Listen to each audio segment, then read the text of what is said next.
is time to kick off the awards presentation of tonight's event.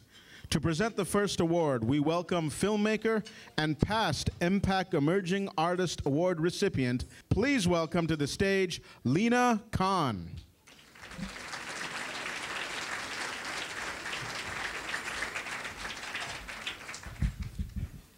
Hello. So, unlike, I don't want to be mean, but unlike a lot of events from our community, you guys are all here, so that means you're in the cool crowd. So probably you guys have heard of movies like The Terminator, The Usual Suspects, Pulp Fiction. These might be hopefully among your top 10 list. But what a lot of you guys don't know is that all of these films are independent films, meaning films financed mostly outside the studio system. You don't know it because in the last some years, indie is the new cool. The reason it is the new cool is largely in part to something called the Sundance Institute.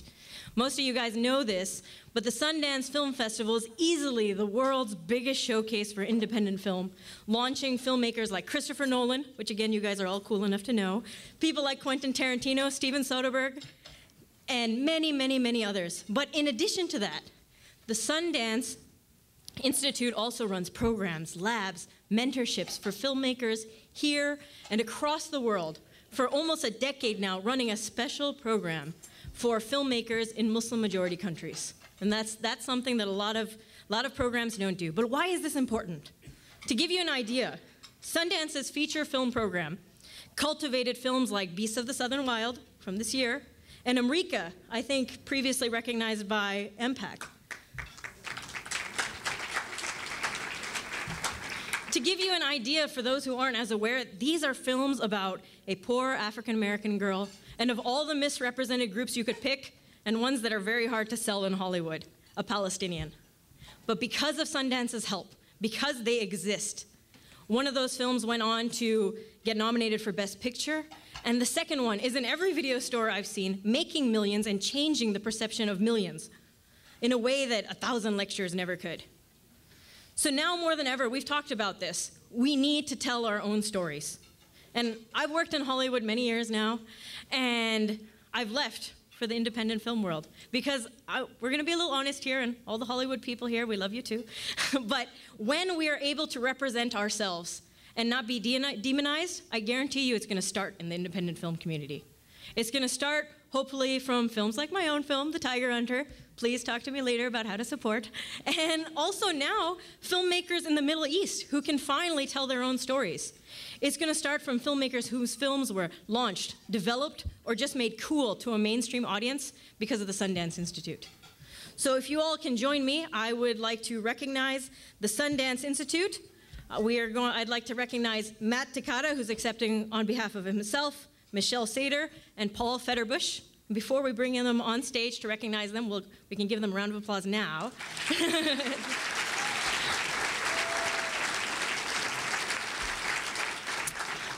But also, we'd like, if you can turn your attention to the screens for a short video about Sundance.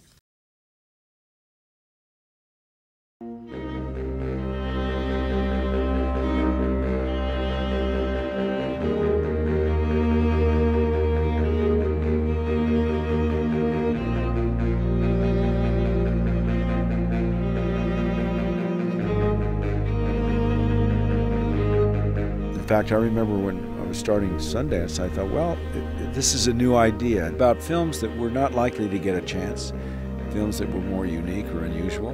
Suddenly you realize you're developing these filmmakers, they're getting their projects better, but then there's no place to go, no place to be seen. So the idea was to create a showcasing where at least the independent films could have a place to gather and form a community of seeing at least one another's work. And maybe if we were lucky, somebody else would come. That's how it started.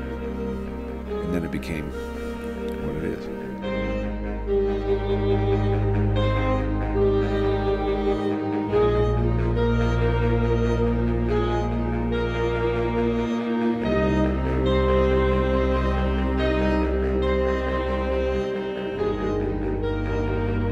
والله لا يكون عندي سكر وأوريك.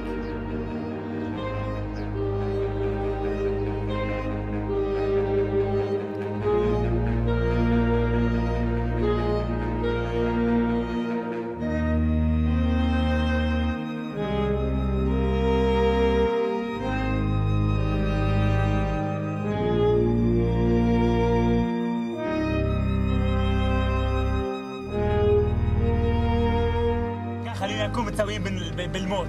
دائما راح يكون عندنا الجن باذن الله. ما فيش جنة، هاي خرا نذكرها من راسك. استغفر الله العظيم، استغفر الله العظيم.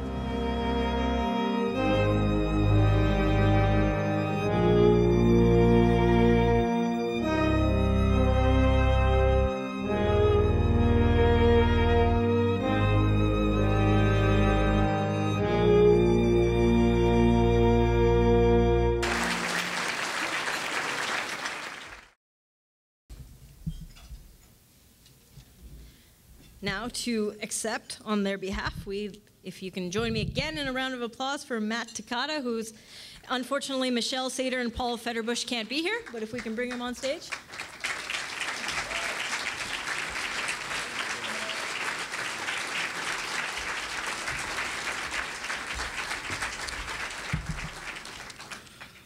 Well, you're going to have to bear with me tonight. I just got off a 12-hour flight.